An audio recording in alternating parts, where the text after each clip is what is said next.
నమస్కారం. ఈ నెల 9వ తారీఖున ఎక్సీఎం గారు బంగారుపాలెం మండలంలో మ్యాంగో మార్కెట్ యార్డ్ విజిట్ చేస్తున్నారు. దానికి సంబంధించిన వచ్చిన అప్లికేషన్లో ఉదయం 11 నుంచి మధ్యాహ్నం 2 లోపు ఆ మార్కెట్ యార్డ్కి విజిట్ చేసి ఆ లోకల్గా ఉన్న ఫార్మర్స్తో ఇంటరాక్ట్ అవ్వడం, వాళ్ళతో మీటింగ్ పెట్టుకోవడం అనే ఉద్దేశంతో అప్లికేషన్ పెట్టడం జరిగింది. అప్లికేషన్ని మాజీ ఎమ్మెల్యే సునీల్ కుమార్ గారు సబ్మిట్ చేయడం జరిగింది. దానిలో మెన్షన్ చేసిన మరొక విషయం, సుమారుగా 10,000 మంది నిరుద్యోగుతారు అని చెప్పారు. సో ఇచ్చిన అప్లికేషన్ యొక్క పర్పస్ మ్యాంగో ఫార్మర్స్తో ఇంటరాక్ట్ అవ్వడం, వాళ్ళతోనే మాట్లాడడానికి, వాళ్ళ కష్ట నష్టాలు తెలుసుకోవడానికి, అలానే ప్రభుత్వం ఏదైనా సరే చేస్తుందా, ఏం చేయట్లేదు అనే ఉద్దేశంతో వాళ్ళని మాట్లాడి వాళ్ళ దగ్గర నుంచి ఫీడ్బ్యాక్ తీసుకోవడానికి వస్తున్నారు. సో దీనికోసం మేము మొత్తం ఇప్పటివరకు ఫీల్డ్ విజిట్ చేయడం జరిగింది. అలానే హెలీప్యాడ్ ఎక్కడ ఉంది, మ్యాంగో మార్కెట్ యార్డ్కి ఏ రూట్లో వస్తుంటారు, దీని గురించి మొత్తం వర్కౌట్ చేయడం జరిగింది. ఈ వర్కౌట్ చేసిన తర్వాత మేము హెలీప్యాడ్ వద్ద సుమారుగా 30 మందికి మనం పర్మిషన్ ఇవ్వడం జరిగింది. అలానే కాన్వే వెహికల్స్కి పర్మిషన్ ఇవ్వడం జరిగింది.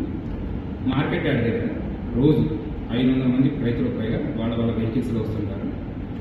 సో ఈ మీటింగ్ కొరకు, ఇది పబ్లిక్ మీటింగ్ కాదండి, ఓన్లీ మ్యాంగో ఫార్మర్స్తో మాట్లాడడానికి, వాళ్ళతో ఇంటరాక్ట్ అవుతుంది ఇష్యూ కోసం వస్తాను కాబట్టి మనం మరొక 500 మందికి వచ్చి ఇంటరాక్ట్ అవ్వడానికి పర్మిషన్ ఇవ్వడం జరిగింది. సో మొత్తంగా మనం మార్కెట్ యార్డ్లో 500 మందికి, అలానే హెలీప్యాడ్ వద్ద 30 మందికి పర్మిషన్ ఇస్తాం. అండ్ ఎటువంటి ర్యాలీస్ కానీ అలానే రోడ్ షోస్ కానీ జరగకూడదని క్లియర్గా చెప్పడం జరిగింది. ఇది వరకు జరిగిన ఇన్సిడెంట్స్ చూసుకున్నట్లయితే 3 చోట్ల. మొదటిది మన సత్యసాయి జిల్లాలో రాప్తాడ్ నియోజకవర్గంలో ఒక ప్రోగ్రాం జరిగింది.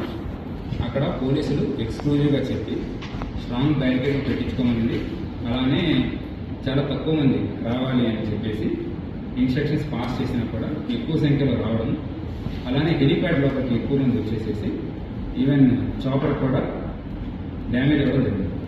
సో ఇది మొత్తం ప్లానే, అంటే వీఐపీ యొక్క సెక్యూరిటీని కూడా ప్రాబ్లం క్రియేట్ చేస్తుంది. అలానే ఇండివిజువల్ సెక్యూరిటీ, సో ఎవరైతే సిటిజన్స్ ఉన్నారో వాళ్ళకు కూడా సెక్యూరిటీ ప్రాబ్లం వస్తుంది. ఇది మొదటి ఇష్యూ. సో రెండవ ఇన్సిడెన్స్ కుదిరి ప్రకాశం జిల్లాలో కూడా జరిగింది. అక్కడ టొబాకో రైతుల్ని మాట్లాడడానికి, వాళ్ళతో ఇంటరాక్ట్ అవ్వడానికి వెళ్ళేటప్పుడు అక్కడ కూడా సుమారుగా లోపలికి టొబాకో బోర్డులోకి 25 మందిని పర్మిషన్ ఇస్తే మోర్ దాన్ 1000 మెంబర్స్ లోపలికి వెళ్ళారు.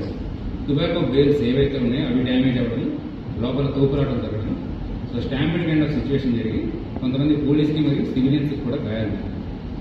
మూడవ ఇన్సిడెంట్ పల్నాడు జిల్లాలో జరిగింది, రెంటపాళ్ళ విలేజ్. ఈ రెంటపాళ్ళ విలేజ్కి వెళ్ళేటప్పుడు కూడా విలేజ్ చాలా చిన్నది, రోడ్లు చాలా చిన్నవిగా ఉంటాయి, ఒక 100 మంది మాత్రమే రావచ్చు. ఈ కాన్వే కాకుండా మరొక 3 వాహనాలు రావచ్చు అని పోలీసు వాళ్ళకి ముందరగానే విజ్ఞప్తి చేయడం జరిగింది. బట్ ఇది కాకుండా నేషనల్ హైవే మొత్తం బ్లాక్ కావడం, అలానే నేషనల్ హైవే మీద ఒక వ్యక్తి ప్రాణం పోవడం, అంబులెన్స్ సర్వీసెస్ కూడా డిస్టర్బ్ అవ్వడం జరిగింది. ఇవన్నీ కూడా దృష్టిలో పెట్టుకొని, అలానే ప్రస్తుతం మన బంగారుపాలెంలో ఉన్న political scenario, law and order situation కూడా దృష్టిలో పెట్టుకొని మనం ఈ 500 మందికి, అలానే హెలీప్యాడ్ వద్ద 30 మందికి పర్మిషన్ ఇస్తాం. దీనితో పాటు లా అండ్ ఆర్డర్ సిచ్యువేషన్ తప్పకూడదు, అలానే ఎవరికి ఎటువంటి ప్రమాదం జరగకూడదు, వీఐపీ వచ్చి సేఫ్గా వెళ్ళాలి అనే ఉద్దేశంతో మనం మరికొన్ని కండిషన్స్ కూడా పెట్టాము. ఇందులో ఉన్న కండిషన్స్, ఏ ఏరియా అయితే సరే మనము మ్యాంగో మార్కెట్ యార్డ్ ఉందో దాని పక్కనే కూడా స్కూల్స్ ఉన్నాయి, అలానే చాలా పెట్రోల్ బంక్స్ ఉంది. సో స్కూల్స్ అవన్నీ కూడా టైం లేట్ అయితే డిస్ట్రప్షన్ అవుతుంది, పిల్లలకి ఇబ్బంది అవుతుంది, ఇన్కన్వీనియన్స్ అవుతుందనే ఉద్దేశంతో మనము వాళ్ళకి స్ట్రిక్ట్గా టైమింగ్స్ ఫాలో అవ్వమని చెప్పడం జరిగింది.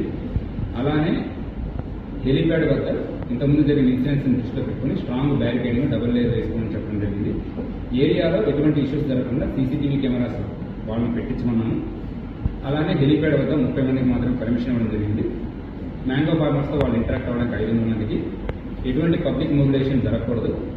అలానే ఇంపార్టెంట్ జంక్షన్స్ వద్ద ఎటువంటి ట్రాఫిక్ జామ్స్ దయచేసి క్రియేట్ చేయవద్దు, మొబిలైజేషన్ చేయవద్దు అని ఎక్స్క్లూజివ్గా చెప్తున్నాము.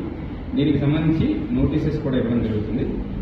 ఇదంతా కూడా మనము కండిషన్స్లో మెన్షన్ చేసి మనం కండిషనర్లో ఉన్న పర్మిషన్స్ ఇస్తున్నాము. సో ప్రీవియస్ ఇన్సిడెంట్స్ ఇవన్నీ దృష్టిలో పెట్టుకొని మేము చేసే విజ్ఞప్తి ఒకటే, ఎవరు కూడా ఎక్కువ సంఖ్యలో మొబిలైజ్ చేయవద్దు. ఇది అతిక్రమించి ఎవరైనా మొబిలైజ్ చేసినా, అలానే పబ్లిక్ ఇన్కన్వీనియన్స్ జరిగినా, ఎటువంటి లా అండ్ ఆర్డర్ ఇన్సిడెంట్స్ వచ్చినా ఖచ్చితంగా చట్టపరంగా చర్యలు తీసుకోవడం జరుగుతుంది.